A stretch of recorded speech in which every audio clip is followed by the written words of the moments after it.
परम श्रद्धेय श्री स्वामी रामसुखदास जी महाराज की श्रीमद् भगवद गीता पर टीका का अध्याय 3 श्लोक संख्या 10 एवं 11। पूर्व श्लोक में भगवान ने कहा है कि यज्ञ अर्थात कर्तव्य कर्म के अतिरिक्त कर्म बंधन कारक होते हैं। अतः इस बंधन से मुक्त होने के लिए कर्मों का स्वरूप से त्याग न करके कर्तव्य बुद्धि से कर्म करना आवश्यक है। अब कर्मों की अवश्य कर्तव्यता को पुष्ट करने के लिए और भी हेतु बताते हैं। श्लोक संख्या 10 एवं 11। ओम श्री परमात्मने नमः। स यज्ञः प्रजाः सृष्ट्वा पुरोवाच प्रजापतिः अनेन प्रस्वेशध्वेमा एष वोत्तिष्ठ कामधुक् देवान् भाव्यतानेन ते देवा भावयन्तु वः परस्परं भावयन्तः श्रेयः परम वाप्स्यस्थ। श्लोक का शाब्दिक अर्थ। प्रजापति ब्रह्मा जी ने सृष्टि के आदि काल में कर्तव्य कर्मों के विधान सहित प्रजा मनुष्य आदि की रचना करके उनसे प्रधानतः मनुष्यों से कहा कि तुम लोग इस कर्तव्य के द्वारा सबकी वृद्धि करो और यह कर्तव्य कर्मरूप यज्ञ तुम लोगों को कर्तव्य पालन करने की आवश्यक सामग्री प्रदान करने वाले हों। इस अपने कर्तव्य कर्म के द्वारा तुम लोग देवताओं को उन्नत करो और वे देवता लोग अपने कर्तव्य के द्वारा तुम लोगों को उन्नत करें। इस प्रकार एक दूसरे को उन्नत करते हुए तुम लोग परम कल्याण को प्राप्त हो जाओगे। श्लोक की व्याख्या। सह यज्ञः प्रजा सृष्ट्वा पुरोवाच प्रजापति। ब्रह्मा जी प्रजा के रचयिता एवं उसके स्वामी हैं, अतः अपने कर्तव्य पालन करने के साथ वे प्रजा की रक्षा तथा उसके कल्याण का विचार करते रहते हैं। कारण कि जो जिसे उत्पन्न करता है उसकी रक्षा करना उसका कर्तव्य हो जाता है। ब्रह्मा जी प्रजा की रचना करते उसकी रक्षा में तत्पर रहते तथा सदा उसके हित की बात सोचते हैं, इसलिए वे प्रजापति कहलाते हैं। सृष्टि अर्थात सर्ग के आरंभ में ब्रह्मा जी ने कर्तव्य कर्मों की योग्यता और विवेक सहित मनुष्यों की रचना की। अनुकूल और प्रतिकूल परिस्थितियों का सदुपयोग कल्याण करने वाला है, इसलिए ब्रह्मा जी ने अनुकूल प्रतिकूल परिस्थितियों का सदुपयोग करने का विवेक साथ देकर ही मनुष्यों की रचना की है। सत असत का विचार करने में असमर्थ पशु पक्षी वृक्ष आदि के द्वारा स्वाभाविक परोपकार होता है, किंतु मनुष्य को तो भगवत कृपा से विशेष विवेक शक्ति मिली हुई है। अतः यदि वह अपने विवेक को महत्व देकर अकर्तव्य न करे और उसके द्वारा भी स्वाभाविक लोक हितार्थ कर्म हो सकते हैं। देवता ऋषि पितर मनुष्य तथा अन्य पशु पक्षी वृक्ष आदि सभी प्राणी प्रजा हैं। इनमें भी योग्यता अधिकार और साधन की विशेषता के कारण मनुष्य पर अन्य सब प्राणियों के पालन की जिम्मेवारी है। अतः यहाँ प्रजा पद विशेष रूप से मनुष्यों के लिए ही प्रयुक्त हुआ है। कर्मयोग अनादिकाल से चला आ रहा है। चौथे अध्याय के 3 श्लोक में पुरातनः पद से भी भगवान कहते हैं कि यह कर्मयोग बहुत काल से प्राय लुप्त हो गया था, जिसको मैंने तुम्हें फिर से कहा है। उसी बात को यहाँ भी पुरा पद से वे दूसरी रीति से कहते हैं कि मैंने ही नहीं प्रत्युत ब्रह्मा जी ने भी सर्ग के आदि काल में कर्तव्य सहित प्रजा को रचकर उनको उसी कर्म योग का आचरण करने की आज्ञा दी थी। तात्पर्य यह है कि कर्म योग की परंपरा अनादिकाल से ही चली आ रही है, यह कोई नई बात नहीं है। चौथे अध्याय में 24वें से 30वें श्लोक तक परमात्मा प्राप्ति के लिए जितने साधन बताए गए हैं वे सभी यज्ञ के नाम से कहे गए हैं, जैसे द्रव्य यज्ञ, तप यज्ञ, योग यज्ञ, प्राणायाम आदि। प्राय यज्ञ शब्द का अर्थ हवन से संबंध रखने वाली क्रिया के लिए ही प्रसिद्ध है, परंतु गीता में यज्ञ शब्द शास्त्र विधि से की जाने वाली संपूर्ण विहित क्रियाओं का वाचक भी है। अपने वर्ण, आश्रम, धर्म, जाति, स्वभाव, देश, काल आदि के अनुसार प्राप्त कर्तव्य कर्म यज्ञ के अंतर्गत आते हैं। दूसरे के हित की भावना से किए जाने वाले सब कर्म भी यज्ञ ही हैं। ऐसे यह यज्ञ का दायित्व मनुष्य पर ही है।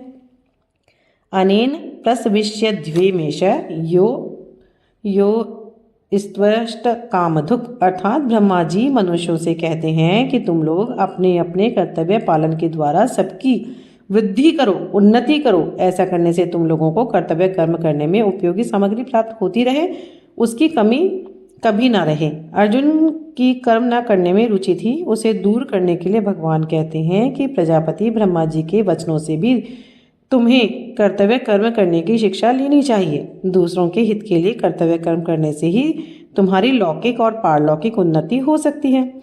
निष्काम भाव से केवल कर्तव्य पालन के विचार से कर्म करने पर मनुष्य मुक्त हो जाता है और सकाम भाव से कर्म करने पर मनुष्य बंधन में पड़ जाता है। प्रस्तुत प्रकरण में निष्काम भाव से किए जाने वाले कर्तव्य कर्म का विवेचन चल रहा है, अतः यहाँ इष्ट काम पद का अर्थ इच्छित भोग सामग्री लेना उचित प्रतीत नहीं होता। यहाँ इस पद का अर्थ है यज्ञ करने की आवश्यक सामग्री। कर्मयोगी दूसरों की सेवा अथवा हित करने के लिए सदा ही तत्पर रहता है, इसलिए प्रजापति ब्रह्मा जी के विधान के अनुसार दूसरों की सेवा करने की सामग्री, सामर्थ्य और शरीर निर्वाह की आवश्यक वस्तुओं की भी उसे कमी नहीं रहती। उसको ये उपयोगी वस्तुएं सुगमता पूर्वक मिलती रहती हैं। ब्रह्मा जी के विधान के अनुसार कर्तव्य कर्म करने की सामग्री जिसको जो भी मिली हुई है वह कर्तव्य कर्म करने के लिए उसको पूरी की पूरी प्राप्त है। कर्तव्य पालन की सामग्री कभी किसी के पास अधूरी नहीं होती। ब्रह्मा जी के विधान में कभी फर्क नहीं पड़ सकता, क्योंकि जब उन्होंने कर्तव्य कर्म करने का विधान निश्चित किया तब जितने से कर्तव्य का पालन हो सके उतनी सामग्री देना भी उन्हीं पर निर्भर है। वास्तव में मनुष्य शरीर भोगने के लिए है ही नहीं। यही तन कर फल विषय न भाई, इसलिए सांसारिक सुखों को भोगो, ऐसी आज्ञा या विधान किसी भी सत शास्त्र में नहीं है। समाज भी स्वच्छंद भोगने की आज्ञा नहीं देता। इसके विपरीत दूसरों को सुख पहुंचाने की आज्ञा या विधान शास्त्र और समाज दोनों ही देते हैं। जैसे कि पिता के लिए यह विधान तो मिलता है कि वह पुत्र का पालन पोषण करे, पर यह विधान कहीं नहीं मिलता कि पुत्र से पिता सेवा ले ही। इसी प्रकार पुत्र पत्नी आदि अन्य संबंधों के लिए भी समझना चाहिए। कर्मयोगी सदा देने का ही भाव रखता है, लेने का नहीं, क्योंकि लेने का भाव ही बांधने वाला है। लेने के भाव रखने से कल्याण प्राप्ति में बाधा लगने के साथ ही सांसारिक पदार्थों की प्राप्ति में भी बाधा उपस्थित हो जाती है। प्राय सभी का अनुभव है कि संसार में लेने का भाव रखने वाले को कोई देना नहीं चाहता। इसलिए ब्रह्मा जी कहते हैं कि बिना कुछ चाहे निस्वार्थ भाव से कर्तव्य कर्म करने से ही मनुष्य अपनी उन्नति कर सकता है। देवान भाव्या तानी न, यहाँ देव शब्द उपलक्षक है, अतः इस पद के अंतर्गत मनुष्य, देवता, ऋषि, पितर आदि समस्त प्राणियों को समझ लेना चाहिए। कारण कि कर्म योगी का उद्देश्य अपने कर्तव्य कर्मों में प्राणी मात्र को सुख पहुंचाने का रहता है। इसलिए यहाँ ब्रह्मा जी संपूर्ण प्राणियों की उन्नति के लिए मनुष्य को अपने कर्तव्य कर्म रूप यज्ञ के पालन का आदेश देते हैं।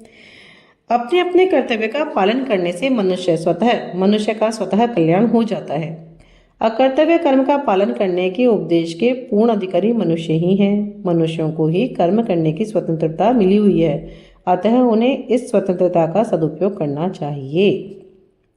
ते देवा भावयन्तु वह, अर्थात जैसे वृक्ष लता आदि में स्वाभाविक ही फल फूल उगते हैं, परंतु यदि उन्हें खाद और पानी दिया जाए तो उनसे फूल फल विशेषता से लगते हैं, ऐसे ही यजन पूजन से देवताओं की पुष्टि होती है, जिससे देवताओं के काम विशेष न्यायप्रद होते हैं। परंतु जब मनुष्य अपने कर्तव्य कर्मों के द्वारा देवताओं का यजन पूजन नहीं करते, तब देवताओं को पुष्टि नहीं मिलती, जिससे उनमें अपने कर्तव्य का पालन करने में कमी आ जाती है। उनके कर्तव्य पालन में कमी आने से संसार में विप्लव अर्थात अनावृष्टि, अतिवृष्टि आदि होती है। परस्परम भावयन्तः, अर्थात इन पदों का अर्थ यह नहीं कि समझना चाहिए कि दूसरा हमारी सेवा करे तो हम उसकी सेवा करें, प्रत्युत यह समझना चाहिए कि दूसरा हमारी सेवा करे या न करे, हमें तो अपने कर्तव्य के द्वारा उसकी सेवा करनी ही है। दूसरा क्या करता है क्या नहीं करता है, हमें सुख देता है या दुख, इन बातों से हमें कोई मतलब नहीं रखना चाहिए, क्योंकि दूसरों के कर्तव्य को देखने वाला अपने कर्तव्य से च्युत हो जाता है। परिणाम स्वरूप उसका पतन हो जाता है। दूसरों से कर्तव्य का पालन करवाना अपने अधिकार की बात भी नहीं है। हमें सबका हित करने के लिए केवल अपने कर्तव्य का पालन करना है, उसके द्वारा सबको सुख पहुंचाना है। सेवा करने में अपनी समझ, सामर्थ्य, समय और सामग्री को अपने लिए थोड़ी सी भी बचाकर नहीं रखनी है, तभी जड़ता से सर्वथा संबंध विच्छेद होगा। हमारे जितने भी सांसारिक संबंधी माता पिता, स्त्री, पुत्र, भाई, भौजाई आदि हैं, उन सबकी हमें सेवा करनी है, अपना सुख लेने के लिए संबंध नहीं है। हमारा जिनसे जैसा संबंध है उसी के अनुसार उनकी सेवा करना, मर्यादा के अनुसार उन्हें सुख पहुंचाना हमारा कर्तव्य है। उनसे कोई आशा रखना और उन पर अपना अधिकार मानना बहुत बड़ी भूल है। हम उनके ऋणी हैं, उनका ऋण उतारने के लिए हमारा यहाँ जन्म हुआ है। अतः निस्वार्थ भाव से उन संबंधियों की सेवा करके हम अपना ऋण चुका दें। यह हमारा सर्वप्रथम आवश्यक कर्तव्य है। सेवा तो हमें सभी की करनी है, परंतु जिनकी हमारी पर जिम्मेवारी है उन संबंधियों की सेवा सबसे पहले करनी चाहिए। शरीर, इंद्रियां, मन, बुद्धि, पदार्थ आदि अपने नहीं हैं, अपने लिए भी नहीं है, यह सिद्धांत है। अतः अपने अपने कर्तव्य का पालन करने से स्वतः एक दूसरे की उन्नति होती है। कर्तव्य और अधिकार संबंधी मार्मिक बात। कर्मयोग तभी होता है जब मनुष्य अपने कर्तव्य के पालन पूर्वक दूसरे के अधिकार की रक्षा करता है। जैसे माता पिता की सेवा करना पुत्र का कर्तव्य है, माता पिता का अधिकार है। जो दूसरे का अधिकार होता है वही हमारा कर्तव्य होता है। अतः प्रत्येक मनुष्य को अपने कर्तव्य पालन के द्वारा दूसरों के अधिकार की रक्षा करनी है। दूसरे का कर्तव्य नहीं देखना है। दूसरे का कर्तव्य देखने से मनुष्य अपने स्वयं के कर्तव्य से च्युत हो जाता है, क्योंकि दूसरे का कर्तव्य देखना हमारा कर्तव्य है ही नहीं। तात्पर्य है कि दूसरे का हित करना है, यह हमारा कर्तव्य है, दूसरे का अधिकार, और यह दूसरे का अधिकार है। यद्यपि अधिकार कर्तव्य के ही अधीन है, तथापि मनुष्य को अपना अधिकार देखना ही नहीं है, प्रत्युत अपने अधिकार का त्याग करना है। केवल दूसरों के अधिकार की रक्षा के लिए अपने कर्तव्य का पालन करना है। दूसरे का कर्तव्य देखना और अपना अधिकार जमाना लोक और परलोक में महान पतन करने वाला है। वर्तमान समय में घरों में, समाज में जो अशांति, कलह, संघर्ष देखने में आ रहे हैं, उनमें मूल कारण यही है कि लोग अपने अधिकार की मांग तो करते हैं पर अपने कर्तव्य का पालन नहीं करते। इसलिए ब्रह्मा जी देवताओं और मनुष्यों को उपदेश देते हैं कि एक दूसरे का हित करना तुम लोगों का कर्तव्य है। श्रेय परम वाप्स्यथ। प्राय ऐसी धारणा बनी हुई है कि यहाँ परम कल्याण की प्राप्ति का कथन अतिशयोक्ति है, पर वास्तव में ऐसा नहीं है। अगर इसमें किसी को संदेह हो तो वह ऐसा करके खुद देख सकता है। जैसे धरोहर रखने वाले की धरोहर उसे वापस देने से धरोहर रखने वाले से तथा उस धरोहर से हमारा किसी प्रकार का संबंध नहीं रहता, ऐसे ही संसार की वस्तु, संसार की सेवा में लगा देने से संसार और संसार की वस्तु से हमारा कोई संबंध नहीं रहता। संसार से माने हुए संबंध का विच्छेद होते ही चिन्मयता का अनुभव हो जाता है। अतः प्रजापति ब्रह्मा जी के वचनों में अतिशयोक्ति की कल्पना करना अनुचित है। यह सिद्धांत है कि जब तक मनुष्य अपने लिए कर्म करता है तब तक उसके कर्म की समाप्ति नहीं होती और वह कर्मों से बंधता ही रहता है। कृत्य वही होता है जो अपने लिए कभी कुछ नहीं करता। अपने लिए कुछ भी नहीं करने से पाप का आचरण भी नहीं होता, क्योंकि पाप का आचरण कामना के कारण ही होता है। अतः अपना कल्याण चाहने वाले साधक को चाहिए कि वह शास्त्रों की आज्ञा के अनुसार फल की इच्छा और आसक्ति का त्याग करके कर्तव्य कर्म करने में तत्पर हो जाए, फिर कल्याण तो स्वतः सिद्ध है। अपनी कामना का त्याग करने से संसार मात्र का हित होता है। जो अपनी कामना पूर्ति के लिए आसक्ति पूर्वक भोग भोगता है वह स्वयं तो अपनी हिंसा करता ही है, साथ ही जिसके पास भोग सामग्री का अभाव है उसकी भी हिंसा करता है, अर्थात दुख देता है। कारण कि भोग सामग्री वाले मनुष्य को देखकर अभावग्रस्त मनुष्य को उस भोग सामग्री के अभाव का दुख होना स्वाभाविक है। इस प्रकार स्वयं सुख भोगने वाला व्यक्ति हिंसा से भी कभी बच नहीं सकता। ठीक इसके विपरीत पारमार्थिक मार्ग पर चलने वाले व्यक्ति को देखकर दूसरों को स्वतः शांति मिलती है, क्योंकि पारमार्थिक संपत्ति पर सबका समान अधिकार है। निष्कर्ष यह निकला कि मनुष्य कामना आसक्ति का त्याग करके अपने कर्तव्य कर्म का पालन करता रहे तो ब्रह्मा जी की कथन के अनुसार वह परम कल्याण को अवश्य ही प्राप्त हो जाएगा, इसमें कोई भी संदेह नहीं है। यहाँ परम कल्याण की प्राप्ति मुख्यतः से मनुष्यों के लिए ही बताई गई है, देवताओं के लिए नहीं, कारण कि देव योनि अपना कल्याण करने के लिए नहीं बनाई गई है। मनुष्य जो कर्म करता है वह कर्मों के अनुसार फल देने, कर्म करने की सामग्री देने, अपने अपने शुभ कर्मों का फल भोगने के लिए देवता बनाए गए हैं। वे निष्काम भाव से कर्म करने की सामग्री देते हों ऐसी बात नहीं है, परंतु उन देवताओं को में भी अगर किसी में अपने कल्याण की इच्छा हो जाए तो उसका कल्याण होने से मना नहीं है। अगर कोई अपना कल्याण करना चाहे तो कर सकता है। जब पापी से पापी मनुष्य के लिए भी अपना उद्धार करने के मना ही नहीं है, तो फिर देवताओं के लिए जो कि पुण्य योनि में हैं उनका उद्धार करने की मनाही कैसे हो सकती है। ऐसा होने पर भी देवताओं का उद्देश्य भोग भोगने का ही रहता है, इसलिए उनमें प्राय अपने कल्याण की इच्छा नहीं होती है। श्लोक का परिशिष्ट भाव। मनुष्य कर्म योनि है। 84 लाख योनियां देवता, नारके, जीव आदि भोग योनियां हैं। सकाम भाव वाले मनुष्य भोगों को भोगने के लिए ही स्वर्ग में जाते हैं। अतः देवता लोग निष्काम भावना रखकर अपनी जिम्मेवारी का पालन करते हैं, ड्यूटी बजाते हैं। इसलिए यहाँ कल्याण की बात मनुष्यों के लिए ही समझनी चाहिए।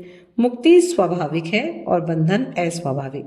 मनुष्य योनि अपना कल्याण करने के लिए ही है, इसलिए जो मनुष्य अपने कर्तव्य का पालन करते हैं उसका कल्याण स्वाभाविक होता है। परस्परम भावयन्तः श्रेयः परम वाप्स्यस्थ।